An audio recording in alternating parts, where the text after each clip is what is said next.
Are you ready? Ready. All right, let's go. Kevin here, top 1 financial advisor and best-selling author. We are here to talk about the stock market. This week, Apple unveiled its new Vision Pro headset for $3,500, also known as $3,500. And I'm not convinced that this is going to work. And I am someone who is invested in Apple. I got a Mac now. I have an iPhone. I got the watch on. I own shares. I need this to work. I would prefer this to work, but I'm not sure it will. So let's go ahead and break down what it is, why I am concerned about this particular device, and what this all means for the company, what it could mean for the company. So first, just to give you a little bit of background, yes, my degree is economics. Yes, I've been a financial advisor, but my master's degree is technically in, it's always sitting here. I just have not hung it up yet. But it's in technology commercialization. I don't know if y'all can read that on the screen or not. Now, it's a fancy term for entrepreneurship, tech entrepreneurship. It's like a technology MBA, if you will. But the main thing is, our entire time in grad school was about creating and launching businesses in the tech space and creating tech products, software, development, all that stuff. I literally went to school for this, and I am looking at this and I'm not feeling so great about where Apple is headed with this particular device. One, why are they doing this? They have been living off of the iPhone for close to 20 years now, and they need something to take them to the next level and to continue running the company for the next 20 years. If you really think about it, outside the Apple Watch, what else have they really launched that has quote unquote changed the game and made the company a whole lot more money? This last, let's say 5 to 10 years has all been about creating subscription services based on the iPhone. That's really it. That's it. They haven't really done anything else when you really sit down and think about it. They have Apple TV, which is a streaming service built on top of the iPhone and Mac. They have the storage, iCloud, which is another subscription service for storage for all the pictures that you took on your Mac. Everything is all built on that one service, including all the money they make from the App Store and Apple Wallet.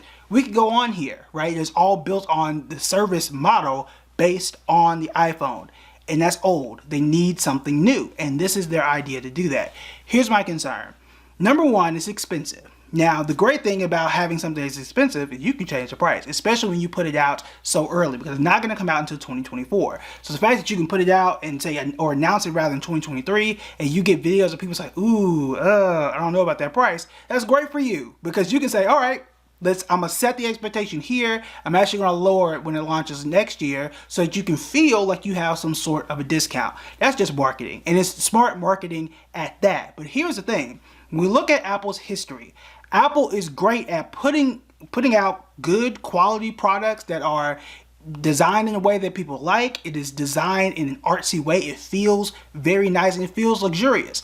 The thing though is Apple has never really been on the, let's say, the cutting edge of all these things. What Apple normally does is step into a space that is already established and makes things a whole lot better. They didn't invent the phone. They didn't invent the cell phone.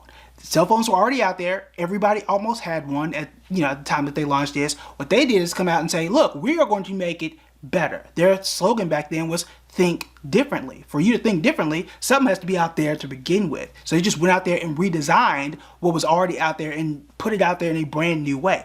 Touchscreens. I don't know if y'all remember the Palm Pilot. I'm kind of old now, but I don't know if y'all remember that. But touchscreens for phones were already out there. People were using Blackberries and all that type of stuff. They came out here and said, look, you got all that. You already got a phone. You're already used to it. Let me just come out here and give you something that's completely different. Even with the iPod, which was innovative at the time and is completely dead at this point in life. But before that, we had CDs. We had Walkmans. People were using portable music at that time. And then we even had MP3 players, which were, off-brand iPods. But what they came out and said, look, I know you got the little MP3 player, your USB drive and all kind of stuff. I know you got the CD player. Let me come out and take an established medium, music, portable music, which I know it sounds super old, but that's basically what it was if you weren't listening to a radio. We're going to take it and transform it and make it into something different. Well, with the headset, there isn't really a market, and we have learned this from Meta, who renamed the entire company based on its Oculus Metaverse headset. I have one. Okay, so I'm speaking from experience. As somebody who I primarily use it as a piece of workout equipment. I put it on, I go through my little training, do my boxing, all that kind of stuff, and then I'm done. I don't really watch movies and stuff in there, which is what Apple wants you to do, wants you to take meetings and basically create a laptop experience, if you will, in the real world. So I could sit in my chair and enlarge a Word document and watch a movie and have all these windows all across the house, which looks really cool. However, why would I pay $3,500 to do a spreadsheet or look at a stock chart when I can pay $1,200 to get a MacBook to do the exact same thing? Or even cheaper and get a Chromebook to do the exact same thing, because it's not going to help me do that any better. The advantage is, one, it looks cool, but also don't forget that it is also $3,500 for it, but the battery at this point in time was said to last only 2 hours. I can't watch a full movie by doing that. I can't. What good is that to me? But the main thing is, not enough people have a headset, and there are disadvantages of having a headset as well, but if most of us don't have headsets, you don't have anything to compare it to, and they're not coming out and saying we're redefining a space that is already existing. What they're saying now is you need this $3,500 device, which from a marketing perspective and from, I wouldn't say an investor perspective, but from a consumer perspective, isn't something that works well, because now you have to convince me that I need this device, as opposed to I already know what a phone is. I already know that I need a phone because I have it. You're just showing me something that's even better than what I currently have. Putting a headset in front of me, I mean, for those who don't have one, do you feel like you need one at all? Do you feel like it does something that you cannot do already? Even with the Apple Watch, the value proposition, number one, the watch market had already existed. Even the smartwatch market was already there. But the advantage was I can finally walk away from my phone and still take text messages. I can finally feel like a Power Ranger and talk to people through my watch. Okay, that was the allure and the advantage of that, and I can just quickly get a lot of information without having my phone on me all the time. That was something that people had always wanted and wished they had for years. I'm not entirely sure about the headset idea, but here are 3 case studies that have shown that this might not end up the way that Apple wants it to. Number one, Google tried this and failed. I don't know if y'all remember Google Glass in, I think it was the 2010s. They had more of a glasses look, and people revolted. They did not like people just walking around with glasses that could take pictures and do all this stuff. They felt it was an invasion of privacy. I don't think Apple is going to go that route, because the world has moved into a much more technologically advanced space. But here's the thing. We have a propensity, we have a lean towards thinking that everything that Apple launches works. That's not the case. Let's start in 1996. They launched a game console called Pippin. Y'all remember that? Y'all don't remember Pippin at all, do you? That is because it failed spectacularly. They only sold 4,200 units, and this is in an age where Sega was still alive and kicking, didn't do anything in that space. This is where PlayStation was alive, and they were competing with PlayStation and Sony and even Nintendo, and didn't do anything. And it was a terrible product that did not do well. It sounds like it would have worked, right? You think if Apple were to go out and make a console, you already make computers, it should work. It didn't.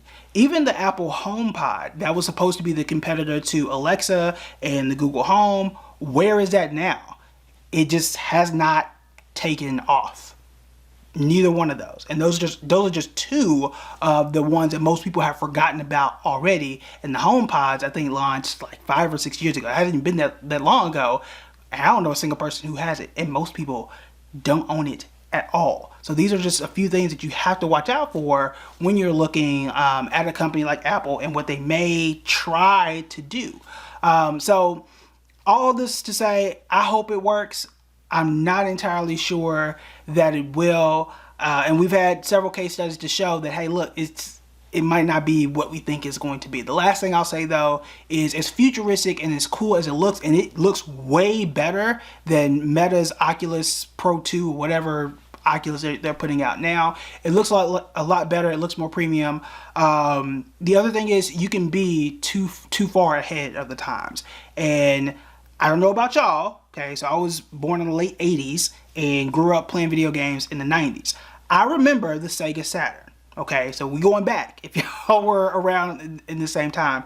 But I remember the Sega Saturn. It was one of the first game consoles that used CDs. Sega also was one of the first game companies that came out with, I think it was called the Game Gear back then, and it was a handheld color portable gaming system. Nobody had color back then. I think this was like 94 by the time I got to it, so it wasn't my cousins, my older cousins. So it was like 94, 95-ish if I remember correctly. It was the first time you could handhold or have a handheld game that was in color. And it was the first time you could use a CD as opposed to a cartridge before anybody else could. And it didn't work. The world was not ready for those at that point in time. And then Sega went bankrupt eventually. And then Nintendo came out with their Game Boy version and the Game Boy Color. And it was a whole lot more successful. And then PlayStation had moved all the way to CDs. And that became the norm. So we will see what happens next. And obviously nobody uses CDs for anything now. But you can be too far ahead of the times, even though you have something that is really cool, really innovative, or feels that way, and still not work.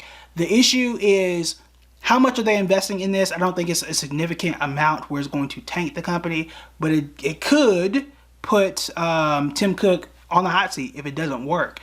This happened in the past. I think Apple tried to launch like a specialized TV, I forget the name of it, and after a few failures, they let him go. Now, I personally, as an investor, would not let Tim Cook go if this doesn't work, but it would signal that, hey, look, y'all are out of ideas, and y'all don't have nothing else but this iPhone. And if any competitor finally figures out a way to supplant that, then you're really going to be in trouble. And that can happen. We saw this happen with BlackBerry. This is exactly what happened with BlackBerry. They were the main competitor. Everybody in business used them. Nobody thought that anything was going to compete with it until it did. So I need this to work. I don't think it will, but hey, it's early. It hasn't even launched yet, so we will see where it goes. But those are my thoughts on it. People were asking about it, and we've been talking about it on Twitter and Instagram, so I figured we would have that conversation here. All right, that is it for me today. Let me know what your thoughts are in the comment section below. Would love to hear your thoughts, and y'all know what the deal is here, especially if you're subscribed to the members only. When you ask a question, we can take that and make it a video, and we can talk directly and help you to understand the investing world even more. All right, that's it for me. Talk to you later. Bye.